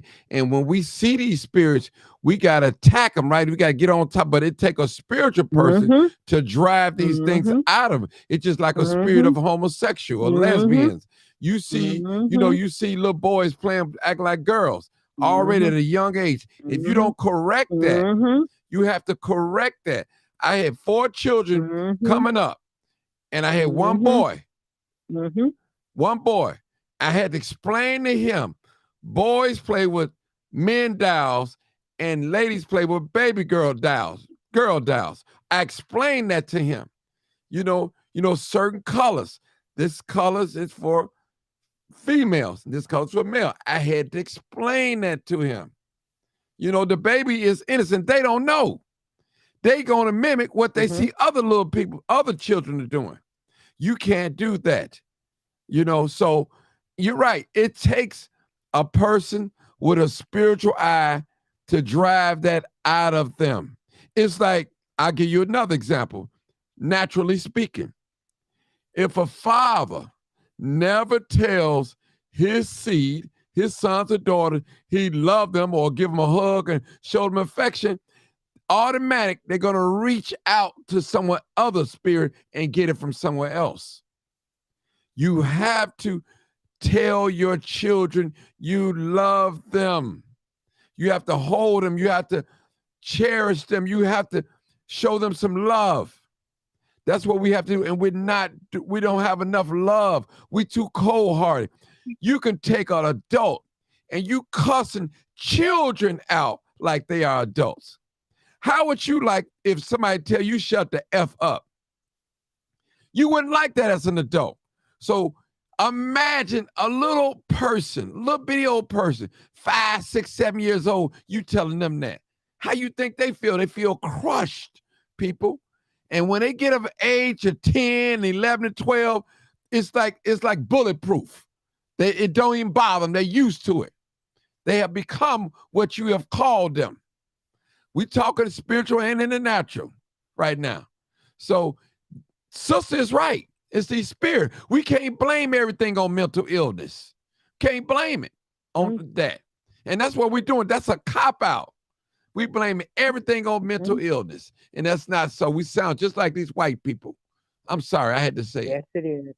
That's all what it is. You're right for saying that. You're right for saying that. Yeah. And we have to stop saying that, Martin. All I'm saying is, all of your listeners and all of your viewers, I just hope they take heed. And another thing before I let you go, Martin, we have to be present for our children. People are so quick to give their children their phone or iPad when they don't want to be bothered with them. We have to be present for our children. We have to talk to them. We have to answer their questions and explain them. When they do something good, we have to tell them how proud we are of them. We have to hug them and kiss them and tell them that we love them. We have to be present. I agree with that. I agree. It pays off, people. And like I used to tell men all the time, those men that don't have a job and don't have child support money. Man, I'm gonna tell you what's so more valuable than money: spending time with your sons and daughters. That's priceless. Go to the park with them. Walk on a lake. That don't cost no money. No money. Just spending time, interacting. That's all. I'm telling you, that's priceless. Trust me, that is priceless. Because you got some fathers that never miss a child support payment, but they don't put in no time with their sons and daughters. You have to put in time. You have to bond. You have to bond. Here's a man right now that you're looking at. My father died when I was in my 40s. Never told me that he loved me. Now, do I believe he loved me? Yeah, but he never told me. I can't even remember my father hugging me and embracing me. Can't even remember that. Out of the 40-some years that I was living, that he was, when he was around before he died. So this is serious, people. This is serious. We wonder why our young ladies are dressing half naked. We wonder they're saying anything on social media, reckless, don't care what they say, don't have no safeguard, no guardrails. They just say anything. If they feel like it, they say it. If they thinking it, they just put it down on Facebook and say it. It's certain things and certain conversations is not for the public. Just like your body, young lady. If you got a tattoo on your buttocks, I should know it. Only way I should know it if I'm in bed with you. That's the only way that I should know it. And I'm not trying to get freaky or sound devilish or nothing like that. Certain things. But it's the truth, Martin. Yeah. People should not know about you. The truth. They should not know what you like in the bedroom. That's none of their business. That's your personal business, young lady and young man. Trust me, that's your business. Whether you straight or gay, that's your business. Wrong or right, that's your business. For you to put your business out there on social media, then when other people comment and say things to you, now you want to start a war. But you put your business out there. People, we have to be careful what we say and what we do and what we video of ourselves on social media, because it can be taken the wrong way. I'm just telling y'all, people, this is true. Somebody got to tell it. And just think about, we got a lot of half-naked women out here. And don't get me wrong, I'm a man. I'm a straight man. It looks good to the eye. But in my mind, I'm saying I'll never marry you. You're always going to be a toy, a playground to me. I'm saying it, I'm speaking from a man point of view now. I'm telling y'all, sisters, yeah, it looked good to the eye. But guess what? You didn't leave nothing for the imagination. And I know I'm not going to take you home to meet mama and daddy. It's going to be like a dirty old man just want to play on the sliding board. And after he get through playing, he wipe himself down and he go on to the next playground. Listen, you don't want that, young lady. You don't want that. You don't want that. Have a sense of pride about yourself and the way you look, how you carry yourself in the public. I got to tell the truth and shame the devil. And I'm not trying to come down on women and but I got to tell the truth. Got to. You're right. Got to. Somebody got to tell it because I see so much of it. I see women walk around here with their crouch showing. And I'm asking myself, did they look in the mirror before they came outside? Listen, young lady, you listen, you're using your body as a tool to draw something that you probably ain't gonna never get rid of or can't stand or don't like. I'm just telling you. And that's not cool. And you call these men perverts, but you dressing like a freak. I got to tell the truth. And you know it. And you, listen, I always tell the young ladies, good girls don't dress like bad girls and bad girls don't dress like good girls. Trust me, you are what you dress. You can't live a life of a liar and die truthful. I'm just telling you that. I'm going to say this statement. I'll let you talk, sister. How you live in this world is how you're going to die. Trust me. Well, you can say, well, Martin, don't nobody know my business. Trust me. Somebody know your business. But go ahead, my dear sister. Go ahead, my dear sister. Martin, when you got a platform like OnlyFans, that will enable you to make $3 million, girls ain't trying to hear nothing you saying. Nothing you saying. That website will enable you, if your body is right, and if you know how to work it and dip it low and bring it up slow, you can make easily millions of dollars.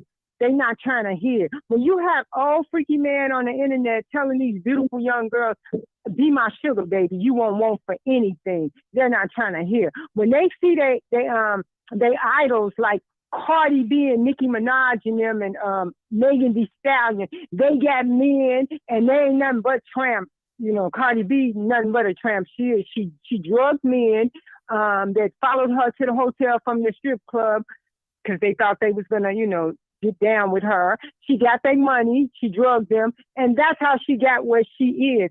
And she's making it. And in the young girls' eye, they feel like she's making it. Well, she got money. She's doing good. So there's nothing wrong with being a stripper. Sister, let me just say this. That's what the young girls think. But listen, I don't care what they think. I'm a messenger. When I deliver the message, whatever they do with it, that's on them. They can't say they didn't know. So, see, that's it. That's how God works. You know how you're a spiritual sister. One plant, one water, and God gives the increase. That's all you can do. You can't force people to live a certain lifestyle. I know. You just tell them what's right. And that's a friend. A friend will tell you about yourself in love. In love now. In love. Not wait till he or she get mad at you, then just start saying everything they don't like about you or what they see wrong. So my point is, no matter how much money they make, listen, that little beautiful body they have, it's not going to always be like that. Just keep on living. Get in your 40s and 50s, and when their health start failing, when these teeth start decaying a little bit, then you got to go to the dentist and get them pulled and get some implants or some root canals. You'll see, trust me, when this hair, when that gray string start coming out of that beautiful jet black hair, you'll see it. Trust me, time waits on nobody. Trust me. The older you get, the more weight you're going to gain. Trust me. And young lady, you can give your body up all you want to. Guess what? You'll never get a husband. You'll never get a husband because you got too many bodies in you, too many people inside of you. Listen, men, they know when they meet a woman if she's marriage material. I'm just telling you, I'm speaking from a man's point of view. Or you just a fun girl. Have fun with it and give you a few dollars and going on to next time. Trust me, eventually you're going to get tired of these men, all these different men touching on you for money. It's going to wear on your mind. Trust me. It's going to wear on your mind. You may be smiling with all of the high-end designer purses and cars, but inside you are a wretch. You're miserable. You can't stand yourself. And a lot of people that look like me dealing with self-hate. They hate that they black.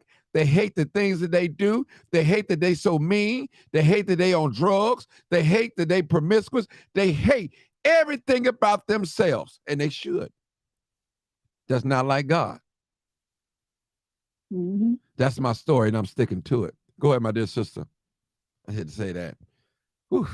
Feel like I'm at you. Go ahead. Hello? Okay, Martin. Go ahead. Oh, I'm done. I don't want to be tying you up. Thank you for letting me speak. And you have a good night. God bless you and be safe. Thank you. Okay, go ahead, 900. 900, go ahead. Okay. You are so right, because we got some friends on Facebook right now.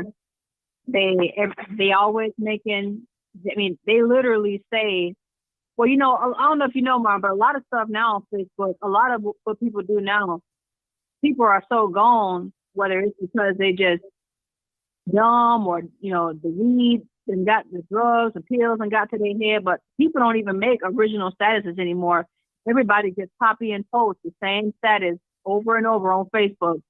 And so half the time you don't even know if what they talking about is even them saying it. But anyway, it's the things that they post, the pictures that they post.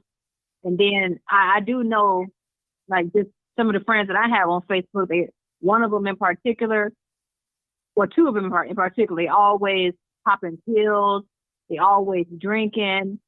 And it's just like, it's what you said. They're miserable. Every time you look around, they got all these different men, a baby by this guy, two babies by this guy. They got this man for 2 weeks. And, it's just, I would be miserable too if that was my life. And it's just sad. And you're right. Those type of women, unfortunately, they will never marry. And they're going to get to a point in their life where they're going to wake up and that nice body is going to be gone. And they're going to have a little weight gain. And they're going to look back and it's going to, reality is just going to hit them like a truck, because they never thought these things through. And they're gonna see the fruit that they done bared in their children. Their children gonna be the same way, and the cycle just continues, Martin. And it's just unfortunate, Let me say something. Let me just say something, because I see somebody making a comment, but I'm gonna say this. Anybody know that if you out there dancing in the dance club, stripping, whatever you want to call it, it's a form of prostitution? Or horn, if you want to say it. It's what it is. And we know certain sins follow certain sins. If you out there turning tricks, turning dates, most of the time, not all the time, you're getting high. You're drinking. You're popping pills. You're doing something to cool their conscience. Because a lot of these young ladies that's out here prostituting and doing these things that they didn't know that they shouldn't be doing, they doing other things to help them cope, to get along, to do these things. Yeah. I'm just telling you, y'all listen, you can talk all that stuff you want to. I did this to get my degree and all that. No, you did this because you was nasty and you was fleshly. That's why you did it. Trust me. So don't get on here and make like it was the thing to do. You did it because you wanted to do it. You was freaky. It is what it is. Just call it what it is. This is where we tell the truth and shame the devil. Now, thank God that you didn't waddle in that dancing spirit and you got out and got yourself together. But that's not the story for most people that started dancing. I know some dancers that got out that's doing real well right now. Trust me. That's nothing to brag about, tricking men out of money. That's nothing just like me. I used to sell drugs. I don't brag about that. That's nothing to brag about. If I can go back and rewind time, I wouldn't touch a drug to sell to nobody. But it happened. It's in the past. I'm moving on. But go ahead, my dear sister 900. Go ahead. I'm sorry. And I want to go back to what you were saying, talking about, the parenting and how you said parents really need to spend time with their kids and time don't cost anything. And it's so true. I've seen so many women and men out here bragging, talking about, they got this for their kid and their child never going to want for anything. And, and it's like they post pictures of the kid dressed in all the, the kid is 3 or 4 years old, dressed in all designer. If that kid know anything about what they're wearing. And, it's always, the emphasis is put on material things. But, how much time is actually being spent? I mean, these mothers and fathers spend so much time on Facebook. They clearly can't be reading to their kids, talking to the kids. And, it's just so tragic, Martin, because, when I was growing up, we didn't have, obviously, in the early 2000s, we didn't have the social media. My mom didn't even have a cell phone until we was late in our teenage years. And so, she didn't have a computer, of course, iPads and stuff, that wasn't out yet. So, you know, we really spent a lot of time just talking. You know, she would just start talking about random things and, you know, just telling us about stuff. And, you know, you may think that you're getting your kids' nerves or you're annoying them or they're not interested, but, you know, it's just really, you know, like you said, interacting with your kids. So many parents, it's like you see them outside at the bus stop or you see them at the grocery store. You know, they don't want to be bothered with the kids. So what if they just hand the kid an iPad or a phone? And it's like, you know, why are you not talking? Why are you not having conversations with your kids? You can literally be hold it, talking 900. about anything. 900, hold it. I got to address something real quick. First of all, my friend, I'm going to say something. You know who you are. I wasn't just on here going on women. I went on men too. I said what how we think of women. I said that. If we lusting after women and she half naked, we like that. We see that. But we wouldn't marry her. We just want to have fun with her. That's how we view that. I said that about men. Trust me. And I know a woman can't sell nothing unless a man buy from her. That we do know. The man is just as guilty. Trust me. You got some men that have been with so many women. They can't stay in no relationship. They don't want to stay in no relationship. They're going to bail out quick. I'm just telling you, because they know they can go by. The difference between men and women get older. They pass their prime. Men pass their prime, but what they do, their money, it gives them another leverage. They know that if they got money, women will deal with them. It's like a prostitute. A prostitute going to do business with whoever got money. That's it. As long as you got money, you'll be able to deal with a woman. I just wanted to say that. So I wasn't going hard on women. I'm just telling the truth. Going hard on the men too. It's for the men too. Men out here prostituting, selling sex. Straight men, gay men too. Go ahead, 900. Now I got to go to somebody else. Go ahead. Yeah. So, you know, it's just really don't, you know, it's just, I don't know. I just really appreciate the way just the simplicity, the way that I grew up, you know, and it's totally not the same today. And, you know, it's like, I really just wonder, you know, why even have these kids if you don't want to be bothered with them and you just want to stick an iPad in their hand every chance you get so you can be on OnlyFans or Facebook, or you just want them to be, you know, it's just, I mean, I don't know. It's just sad. Well, let me but you know what you was, you know, yeah, go ahead. Let me sum it up for you. The iPad, the cell phone, the Apple Watch, whatever, all these things have become the babysitter, the new babysitter. That's what I would say. Yeah. I call it the digital crack. You can give a little bitty old baby 1 or 2 years old, you give her your cell phone or him yourself, they'll stop crying. They just start pushing buttons. It's something about these electronic gadgets. That's what it is. No, you're right, Martin, because I have watched a lot of documentaries and I do a lot of research on the technology. And what a lot of people don't know is, Martin, that these apps and things like that, they're designed to be addictive. Like if you do some research on it, they're designed to be addictive, and it has everything to do with like, you know, the notification sounds, the interactive way of the app, the kind of reward system that you get, you know, with the likes and the comments and the notifications, you know, that it gives the brain a dopamine hit. You know, essentially, it's a slot machine. It's a never-ending slot machine, because think about it, when you open social media, because the algorithm has changed, there a long time ago, there used to be an end of the feed where you keep scrolling and scrolling, and eventually you get to an end. But now they took that away, so you got never-ending scrolling. So your brain views it as it's like a slot machine, because when you open it, you never know what information you're going to see. And especially when you follow so many people and pages, your brain is anticipating the new information that it's going to get. Hold Hold it right there. That's why it's addictive. I got to give somebody else some time. That's all I can give you right now. And I appreciate you.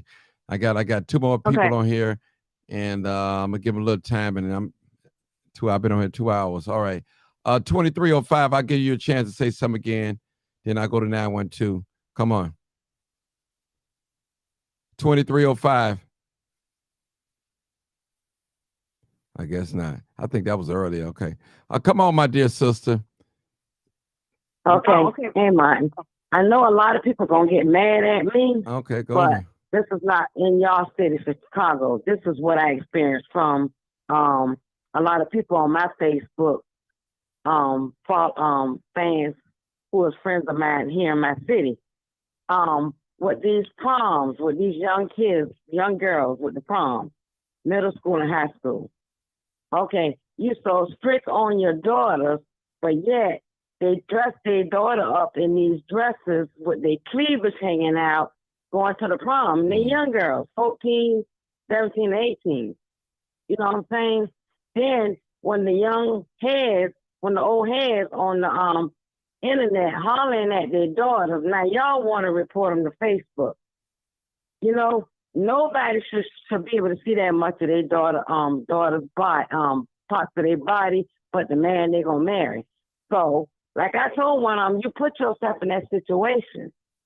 You know what I'm saying? If you want somebody to respect your daughter, you know, and she underage, make her dress appropriate to make a man respect her. You know what I'm saying? I agree with that. So they got mad at me. But I just told them just like it was. Dress her presentable. Y'all dressing y'all daughters up like they're going to the strip club somewhere. Mm-hmm. And I told a couple of people that, you know, here in my city. And they didn't like it, but they'll be all right. Well, somebody... You know, it was pretty. Well, yeah, but somebody got to tell people the truth. You know, we live in this big old they lie. were pretty girls I now, know, but guess what? Nobody should be able to tell. Listen. I don't even show my cleavage. I'm 58. Hold it, sister. Listen. Somebody have to speak and say something. Because you're going to have people walking down 63rd and Halsted with a 2-piece swimsuit wear on with a fishnet over them. You don't walk down. That type of tire belongs on a boat, on a lake area. Well, you say, well, Martin, I bought it. It's my money. I can wear wherever I want. Yes, you can. But you're dressing provocative.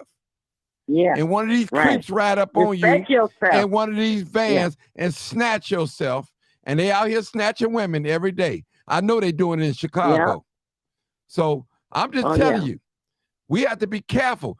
Take down a sign if you don't want people to stop. That's it. Right. That's it. Yep. That's if they it. don't respect It's real. themselves, how they respect for some man to respect them? You know what I'm saying? Tell the truth and shame the devil. Yeah. Yep. You know, I mean, it's You know, listen. and I got one. She told me, 3 years ago, she graduated from high school, and my husband was trying to explain to her about the boys, and she was like, "Oh, we in church now," so she didn't want to hear that. But guess what? Now ass on baby number 3, living in the project house. When she see us, she shamed. I don't say nothing to her. We just walk on by our business. I said, "Oh, what about the doctor's degree?" No, the nigga who done pump you up with all them babies, he locked in and up and out of jail, selling drugs. Now, when she see us, she try to dodge us, but she know we was trying to tell her all the while. Go and get your education, baby. You know, always trying to encourage the young people. But this one here wanted the buck. So guess what? You stuck on baby number 3, then you deal with that. Okay? And But it's sad to say that my tax dollars got to help you in your baby house. Husband, that nigga ain't married her. She got baby number 3. She got 3 different baby daddies, man. And we was trying to help this girl. What happens? I don't even say nothing to her no more. Cause she's not my family member. She's just a friend of a friend. We was trying to talk to her. You know. So hey, you on your own. Well, you know, listen. I don't have no girls. I have sons, but I do have 4 granddaughters. Well, hold it right there, sister. You know what I'm saying? We're gonna end it right there. I appreciate you. You know, sometimes All right, Martin. I thank you so much for calling. Sometimes the truth hurts. It hurts people. It hurts me. It hurts you. It hurts them. us, we, her, us all. And we just got to live up to it. It hurts. It's like a two-edged sword. While it's cutting you, it's cutting me. Hold on, sister. Hold it, sister. Listen, some people don't like it. But guess what? I'm going to keep telling the truth. As long as I got breath in my body. Listen, a real friend will tell you the truth. They're not going to get along and go along because they're afraid of your feelings. Your feelings mean nothing to me. I'm telling people the truth. I'm telling them what's going to save them. Trust me. I'm 54 years old, and you can imagine what I've been through. Trust me. And what I'm telling y'all tonight, hold on, sister. What I'm telling y'all tonight didn't come out of no textbook. It came out of pure experience. Trust me. Pure experience. I walked this walk. I live this life. I know what it's like out there. Trust me. So I'm not going to take down. I ain't going to back down for nothing I said tonight. I'm going to stand on it. Like it, love it, hate it. Don't make me no difference. I'm going to tell the truth. I got to tell the truth. The same thing.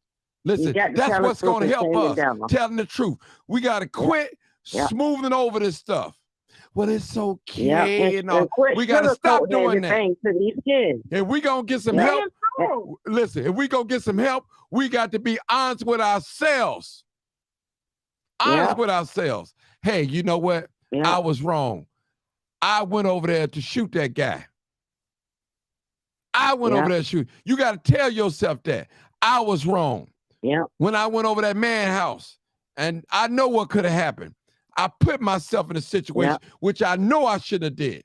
And we wind up sleeping with each other. It was consensual, but I know that I shouldn't have done it. So I'm just speaking things, people. It can happen. We're human beings. I tell my granddaughters the same we got thing. emotions. We got feelings.